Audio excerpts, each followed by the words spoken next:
الحمد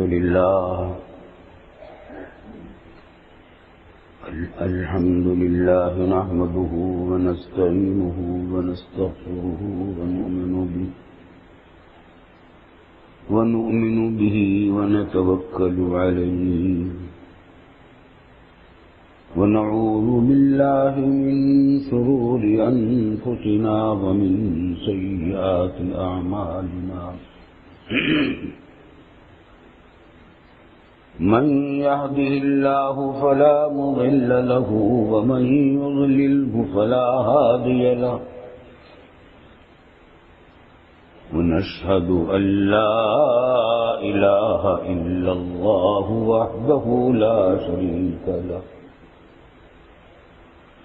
ونشهد أن سيدنا وسندنا ومولانا محمدا عبده ورسوله صلى الله تعالى عليه وعلى آله وصحبه أجمعين وسلم تسليما كثيرا كثيرا. أما بعد فأعوذ بالله من الشيطان الرجيم. بسم الله الرحمن الرحيم. يا أيها الذين آمنوا استعينوا بالصبر والصلاة إن الله مع الصابرين. بزرگان محترم اور برادران عزیز، پچھلے کئی جمعوں سے قرآن کریم کی اسی آیت سے متعلق بیان ہو رہا ہے. سورہ بقرہ کی آیت ہے، دوسرے پارے کا تیسرا رکوع شروع ہو رہا ہے یہاں سے. یا ایھا الذین آمنوا استعینوا بالصبر والصلاۃ، اے ایمان والو تم مدد حاصل کرو صبر سے اور نماز. جو پریشانیاں، جو مصائب اور جو غم تمہیں پیش آئیں، جو مشکلات پیش آئیں، ان میں تم مدد لو صبر سے اور نماز سے. پہلے بھی عرض کیا تھا، صبر کہتے ہیں اپنے نفس کو قابو میں رکھنا، اپنے آپ کو قابو میں رکھنا، یہ ہے صبر. کوئی غم پیش آ گیا تو اس میں بھی اپنے آپ کو قابو میں رکھے کہ حد سے زیادہ غم کا اظہار نہ کرے. چیخنا چلانا بعض لوگوں کی عادت ہوتی ہے، یا اللہ تعالیٰ سے شکوہ کرنے لگتے ہیں کہ آپ نے ہم پر کوئی، ہم ہی رہ گئے تھے اس پریشانی کے لیے. بعض لوگ ایسے بھی کہہ دیتے. تو کوئی غم پیش آ گیا تو اس وقت بھی اپنے آپ کو قابو میں رکھیں. غم کو ایک حد تک ظاہر کریں، اس سے زائد نہیں. چیخنا چلانا جائز نہیں، آنسو ٹپک جائیں ٹھیک ہے، اپنے غم کا اظہار زبان سے بھی کر دیں، یہ بھی ٹھیک ہے. 3 دن سوگ بنا لیں کہ زینت اور خوشبو وغیرہ استعمال نہ کی جائے، یہاں تک بھی ٹھیک ہے. 3 دن سے زیادہ سوگ منانا بھی جائز نہیں. تو کوئی غم اور مصیبت پیش آ جائے تو اس وقت بھی اپنے آپ کو قابو میں رکھنا کہ کوئی شریعت کے خلاف کام نہ ہو. اور جو فرائض اللہ رب العالمین نے ہم پر عائد کیے ہیں، 5 وقت کی نماز ہے، رمضان کے روزے ہیں، حج ہے، زکوٰۃ ہے، بیوی بچوں کے حقوق ہیں، مہمان پڑوسیوں کے حقوق ہیں، رشتہ داروں کے حقوق ہیں، ملنے جلنے والوں کے حقوق ہیں، ان کی ادائیگی میں اپنے آپ کو قابو میں رکھیں. آزاد نہ ہونے دیں کہ جو چاہیں کر لیں. یہ ہر وقت صحیح نظر رہے کہ ہم نے حقوق ادا کیے ہیں اپنے ان لوگوں کے اہل حق کے یا نہیں. جن کی ہم ملازمت کرتے ہیں ان کا حق ہم نے ادا کیا یا نہیں کیا؟ جو ہمارے ملازم ہیں ہم نے ان کا حق ادا کیا یا نہیں کیا؟ جو ہمارے پڑوسی ہیں ان کا حق ہم نے ادا کیا یا نہیں کیا؟ بیوی بچوں کے حقوق ہم نے ادا کیے یا نہیں کیے؟ ماں باپ کے، بہن بھائیوں کے، رشتہ داروں کے۔ اس میں آپ کو اپنے آپ کو قابو میں رکھیں۔ بعض لوگ ماں باپ کی محبت میں اور ان کی تعظیم و خدمت میں اتنے زیادہ منہمک ہوتے ہیں کہ بیوی بچوں کے حقوق پامال ہونے لگتے ہیں، یہ بھی جائز نہیں۔ اور بعض لوگ بیوی بچوں کے حقوق کی ادائیگی میں اتنے لگتے ہیں کہ ماں باپ کے حقوق کی ادائیگی میں کوتاہی ہونے لگتی ہے، یہ بھی سخت خطرناک بات ہے۔ بین رکھ کے آدمی اپنے آپ کو قابو میں رکھتے، نہ ادھر نہ ادھر۔ بیوی بچوں کے حقوق اپنی جگہ پر، ماں باپ کے حقوق اپنی جگہ پر، رشتہ داروں کے حقوق اپنی جگہ پر، پڑوسیوں کے حقوق اپنی جگہ پر، ماتحتوں کے حقوق اپنی جگہ پر، افسروں کے حقوق اپنی جگہ پر۔ حکیم الامت حضرت تھانوی رحمۃ اللہ علیہ کا ایک ملفوظ ہے اور یاد رکھنے کے قابل ہے، اور وہ یہ کہ پورے دین کا خلاصہ، اسلامی تعلیمات کا تمام پورے دین کا خلاصہ دو چیزیں: ادائے حقوق اور حفظ حدود۔ ادائے حقوق اور حفظ حدود، حقوق کو ادا کرنا اور حدود پر قائم رہنا، حدود کے اندر رہنا۔ حقوق کس کے ادا کرنے؟ اللہ کے حقوق بھی ادا کرنا، بندوں کے حقوق بھی ادا کرنا۔ اللہ کے حقوق کیا؟ عقائد ہیں، ایمان ہے، عبادتیں ہیں،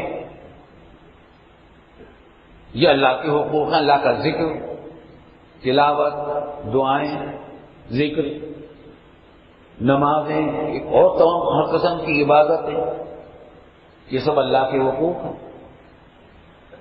اور بندوں کے حقوق حقوق العباد ہیں، جن کا میں ذکر ابھی کر رہا تھا۔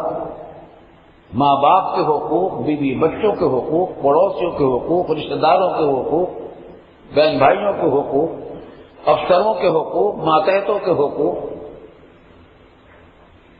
حتیٰ کہ قرآن میں تو یہاں تک کے حقوق کو رکھا ہے کہ اگر آپ عارضی طور پر کوئی آدمی آپ کے پاس ہے، کھڑا ہوا ہے یا بیٹھا ہے، الصاحب بالجنب قرآن نے کہا اس کو کہ جو تمہارے برابر میں ہو، عارضی طور پر ہے، جیسے آپ بیٹھے، آپ کے دائیں بھی ایک آدمی ہے، بائیں بھی ایک آدمی ہے، بس میں آپ بیٹھتے اس میں بھی آپ کے دائیں یا بائیں آدمی کوئی ہوتا ہے، ریل میں، ہوائی جہاز میں، یہ عارضی طور پر آپ کا ساتھی بنا ہے، اس کے بھی حقوق ہیں۔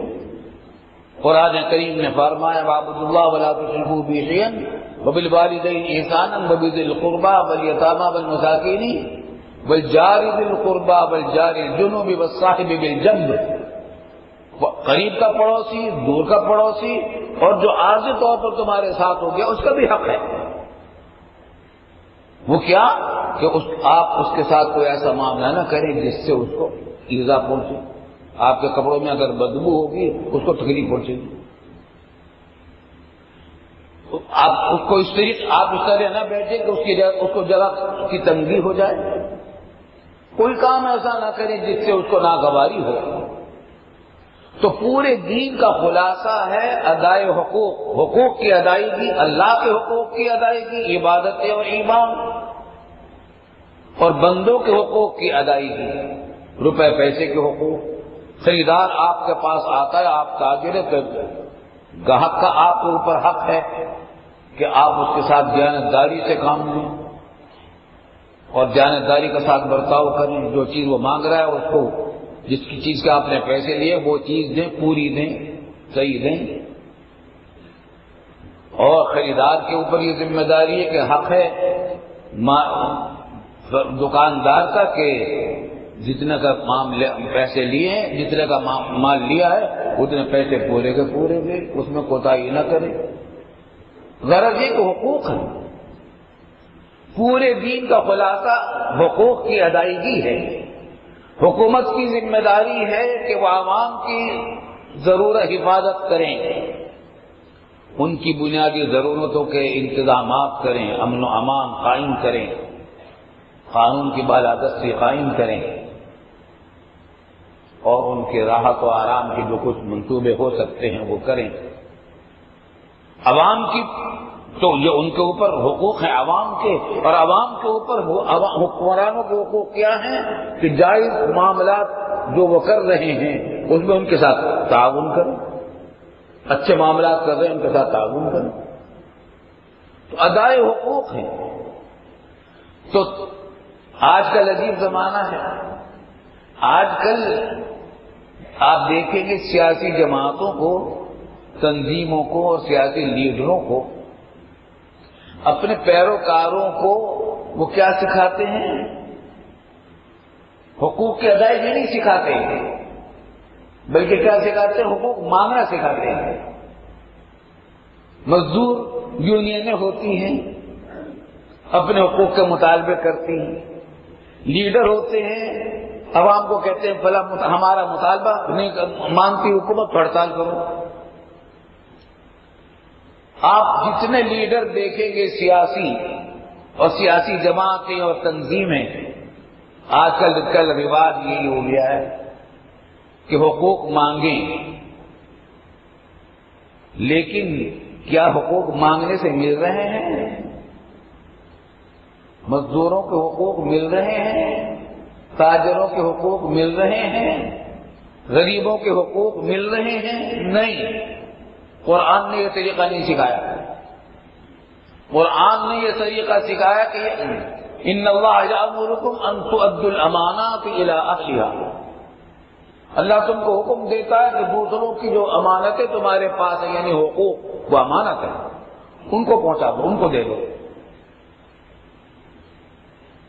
اگر سب لوگوں کے اندر یہ جذبہ پیدا ہو جائے کہ دوسروں کے حقوق ادا کرنے کی فکر کریں، جائزہ لیتے رہے کہ میں نے کسی کا حق مار تو نہیں لیا،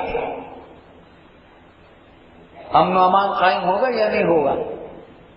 سب کے حقوق مل جائیں گے، نہ کوئی مطالبے کی ضرورت ہوگی، نہ ہڑتالوں کی ضرورت ہوگی، نہ جلوس ریلیوں کی ضرورت ہوگی، نہ لڑائی جھگڑے ہوں گے۔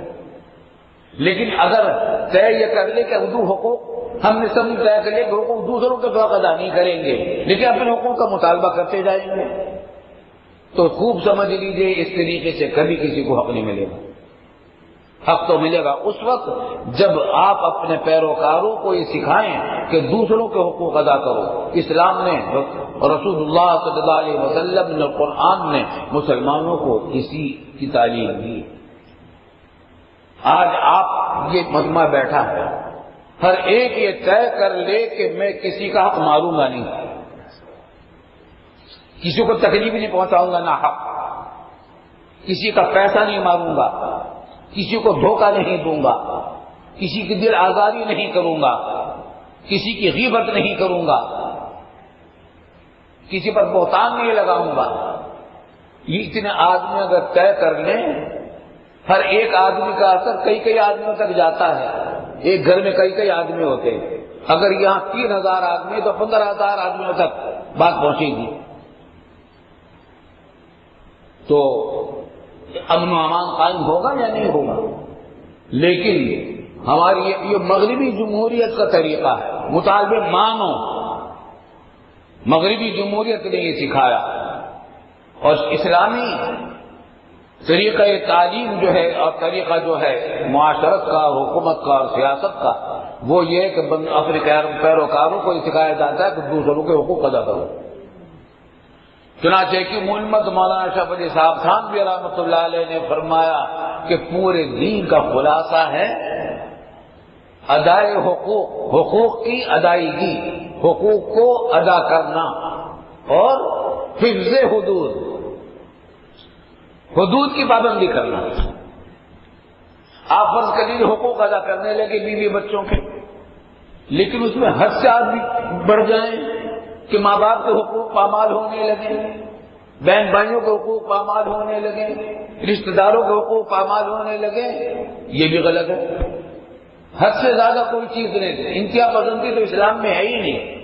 آج الزام لگایا جاتا ہے مسلمانوں پر انتہا پسندی کا، اور کچھ باتیں مسلمانوں کے اندر پیدا ہو بھی گئی انتہا پسندی کی. ورنہ اسلام نے تو انتہا پسندی کو ہر قدم پر روکا. ہر چیز کی ایک حد مقرر ہے، اس سے زائد کرنے کی اجازت نہیں ہے. نماز میں کوئی یہ چاہے کہ میں 4 رکعتوں کی بجائے 5 رکعتیں پڑھوں، حرام، ناجائز ہے. اور رکوع کے اندر میں قرآن پڑھا کروں، ممنوع ہے. اور رکوع کی بجائے میں سجدے کر لیا کروں، یہ 2 سجدے کی بجائے نماز میں 3 سجدے کر لیا کروں، اور رکوع 1 کی بجائے 2 کر لیا کروں. بظاہر تو نیک کام ہے، رکوع بھی نیک کام ہے، سجدہ بھی نیک کام ہے، تلاوت قرآن بھی نیک کام ہے، لیکن حد سے زیادہ اگر ہوگی غلط ہو جائے گا. ایک صحابی تھے حضرت عبداللہ بن عمرو بن عاص رضی اللہ تعالی عنہ، انہوں نے یہ طے کر لیا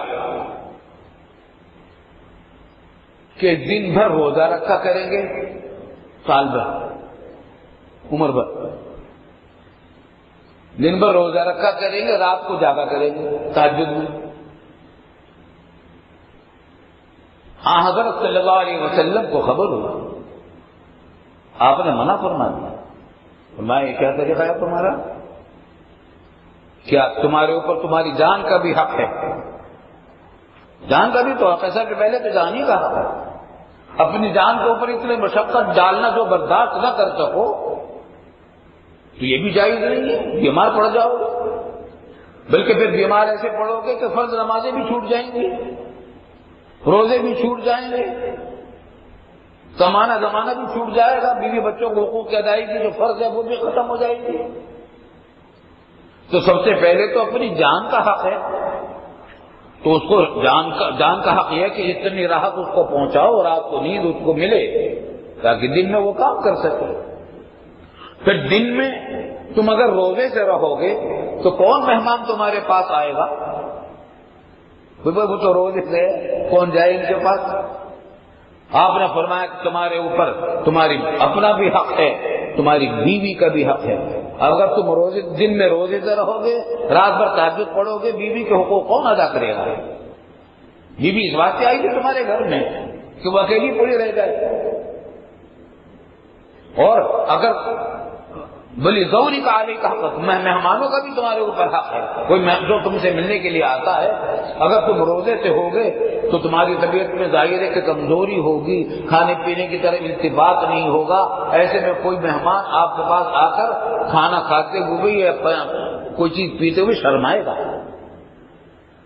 تو انتہا پسندی. پھر انہوں نے کہا کہ یا رسول اللہ، آپ نے فرمایا کہ کیا تم مجھے نہیں دیکھتے؟ میں رات کو یہ جاگتا بھی ہوں، سوتا بھی ہوں، اور نفلی روزے رکھتا بھی ہوں، چھوڑتا بھی ہوں. تو پھر کہا اچھا آپ مجھے اس اجازت دے دیجیے کہ اتنے روزے رکھنا. آپ نے کہا نہیں، اتنے روزے رکھنا کہ نہیں. بالآخر یہ صلح ہوئی کہ ایک دن روزہ رکھیں گے اور ایک دن افطار کریں گے. حضرت داؤد علیہ السلام اسی طرح روزہ رکھتے. بعد میں حضرت عبداللہ بن عمرو بن العاص کا معمول یہی رہا. ضعیف ہو گئے تھے بہت زیادہ بڑھاپے میں، تو وہ کہتے تھے کہ کاش میں حضور صلی اللہ علیہ وسلم کی وصیت کو اور مان لیتا اور ایک دن روزہ اور ایک دن افطار کا جو میں نے معاملہ طے کر لیا تھا اس سے بھی کم روزہ رکھنے کا معاملہ طے کرتا، کیونکہ اب ایک دن روزہ اور ایک دن افطار مجھ سے برداشت کرنا مشکل ہوتا ہے. تو اب دیکھیے روزہ رکھنا، راتوں کو تہجد میں پڑھنا کتنی بڑی عبادت ہے، لیکن انتہا کی اجازت نہیں، انتہا سے گزرنے کی اجازت نہیں. تو ادائے حقوق بھی لازم ہے اور ان کی حدود کی پابندی بھی لازم ہے. شریعت نے حقوق کی پابندی لگا دی ہے، حد مقرر کر دی ہے کہ اس حد تک یہ کام کرنا ہے، اس حد تک یہ کام کرنا ہے، اس حد تک یہ کام کرنا ہے، اس حد تک اس کا حق ادا کرنا ہے، اس حد تک اس کا حق ادا کرنا ہے. ایک شخص ہے، اس کی بیوی ہے یا ماں ہے یا بہن ہے، پورے گھر میں وہ اکیلی ہے. اور یہ شخص ہے، اس کا بھائی یا باپ یا شوہر، اور وہ بیمار ہے، گھر میں اور کوئی ہے نہیں، اور اس کو ضرورت ہے ہر وقت کسی ایسے آدمی کی جو اس کی دیکھ بھال کر سکے اور اس کی مدد کر سکے۔ اذان نماز کا وقت ہو گیا، جماعت سے نماز کا مسجد میں۔ اب بتائیے، اللہ کا منادی تو پکار رہا ہے کہ آؤ مسجد میں آؤ، لیکن وہ جو بیمار خاتون گھر میں پڑی ہے وہ یہ کہہ رہی ہے، وہ اگر چلی کہہ رہی، وہ کہہ رہی چلے جاؤ تم، لیکن اس کی حالت کا مطالبہ یہ ہے کہ تم اس کو چھوڑ کر جاؤ گے تو ناانصافی ہوگی۔ علماء نے بیان کیا، بزرگوں نے بتایا کہ یہاں تقویٰ اس میں ہے کہ مسجد میں نہ جائے، گھر میں نماز پڑھے، جماعت کو چھوڑ، انشاءاللہ جماعت سے زیادہ ثواب ملے گا۔ ہر چیز کی ایک حد ہے، جماعت کی پابندی بہت اعلیٰ درجے کی چیز ہے، اور تکبیر اولیٰ کی پابندی کے بارے میں تو رسول اللہ صلی اللہ علیہ وسلم نے فرمایا کہ جو شخص تکبیر اولیٰ کی پابندی کر لے، یعنی پہلی رکعت میں شامل ہو جایا کرے، کوئی رکعت اس کی چھوٹے نہیں، تو دو چیزوں سے اس کی حفاظت ہو جاتی ہے۔ ایک نفاق سے، اس کے دل میں اگر نفاق ہے وہ نکل جاتا ہے، منافقت اگر دل میں ہے وہ ختم ہو جاتی ہے، خاتم ہو جاتا ہے، اور ایک جہنم کی آگ سے برات ہو جاتی ہے، بالکل خلاصی ہو جاتی ہے آدمی۔ اتنا بڑا عمل ہے تکبیر اولیٰ کا، لیکن اگر ایسی صورتحال ہے جیسے میں نے عرض کی، گھر میں کوئی ایسا بیمار ہے جس کی دیکھ بھال کرنے والا کوئی اور تمہارے علاوہ نہیں ہے، اور خطرہ ہے کہ تم چلے جاؤ گے تو اس کو تکلیف پہنچ جائے گی، تو اس وقت تقویٰ یہ ہے کہ تم مسجد میں نماز نہ پڑھو، وہیں اکیلے پڑھ لو نماز، انشاءاللہ اس سے بھی زیادہ ثواب تم کو ملے گا۔ تو پورے دین کا خلاصہ کیا ہے؟ حقوق کی ادائیگی اور حدود کی پابندی، شریعت نے جو حد مقرر کر رکھی ہے چیز کی، اس کی پابندی۔ مگر یہ کب ہوگا؟ جب آپ کو یہ معلوم ہے کہ حقوق کیا ہیں اللہ کے اور بندوں کے، اور ان کے حدود کیا ہیں، حدیں کیا ہیں۔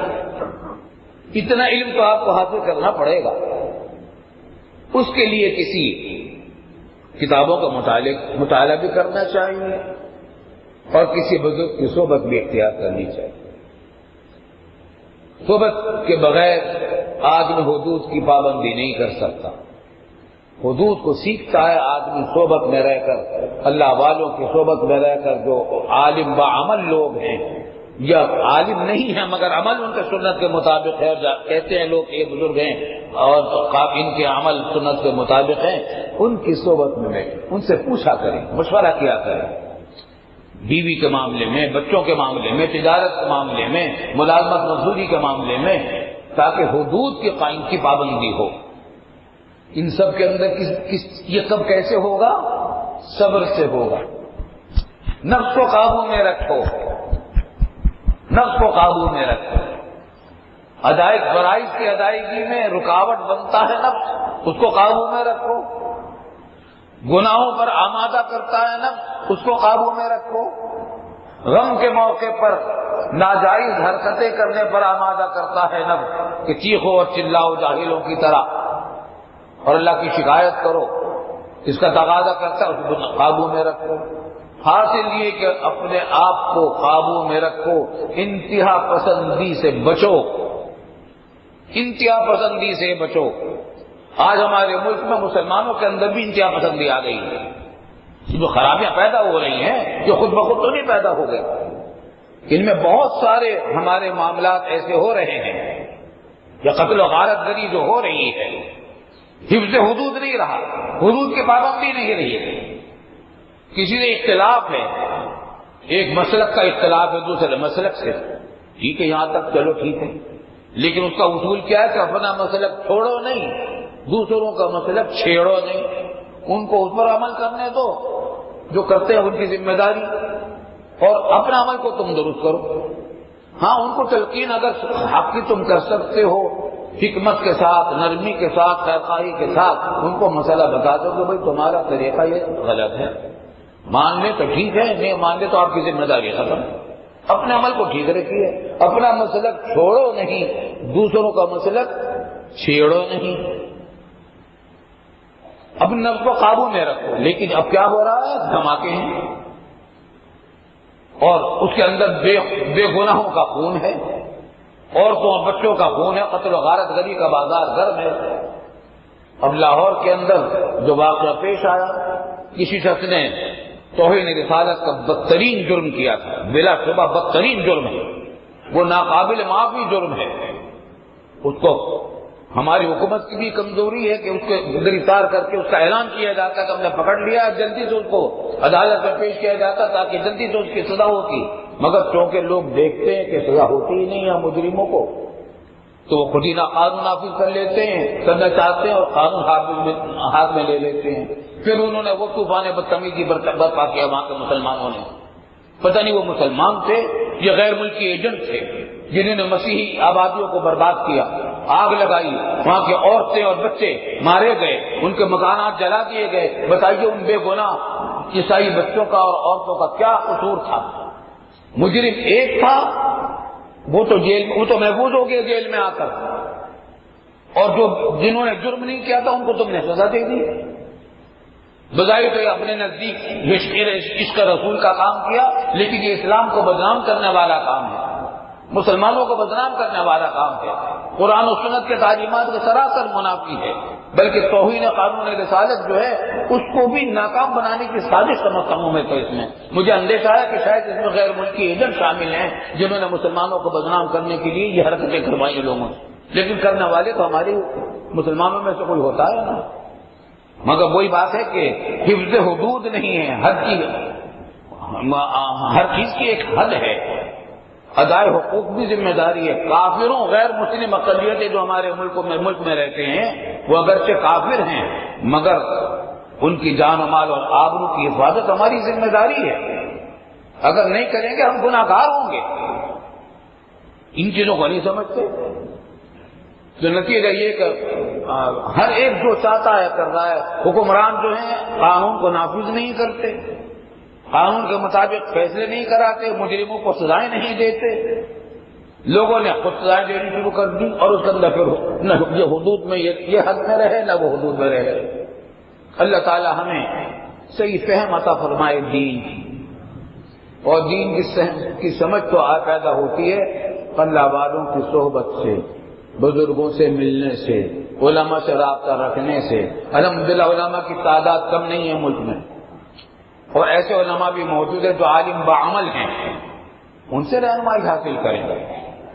اچھا یہ بھی کوئی ضروری نہیں کہ بہت بڑے مشہور بزرگ کے پاس ہی جائیں، نہیں، آپ کو اپنے محلے کے امام سے رہنمائی مل سکتی ہے، اپنی مسجد کے امام اور خطیب سے رہنمائی مل سکتی ہے، اگر آپ کو ان کے علم اور ان کی دیانت پر اعتماد ہے، اور آپ اعتماد اس طریقے سے ہوگا کہ آپ یہ محسوس کریں کہ دوسرے علماء ان پر اعتماد کرتے ہیں، ان سے آپ رہنمائی لیں، اپنے محلے کے مسجد کے امام سے رہنمائی لیں، انشاءاللہ تعالی حالات بہت بہتر ہو جائیں گے۔